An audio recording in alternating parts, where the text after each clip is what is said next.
Oteldagi nonushtalarimiz nimalar bor? Asosan bu yerda faqat cho'chqa go'shti. Shuning uchun biz yeydigan narsalar mana buni qaranglar. Tovuq tuyoqlar, ana bu. Xullas tushundinglar-ku. Men bu emas, cho'chqa go'shti. Bu tamom хлебобулочный, tuxum. Xullas juda ham ko'p narsalar bor. Mana bu pigodi deyiladi menimcha. Bu ham cho'chqa go'shti bilan tayyorlangan. Buni ham yemaymiz.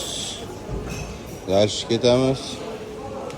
Bu yerda mana bu sushi bilan mana bu go'sht menga yoqadi. Va dars ketdi. Biz olgan narsalarimiz mana.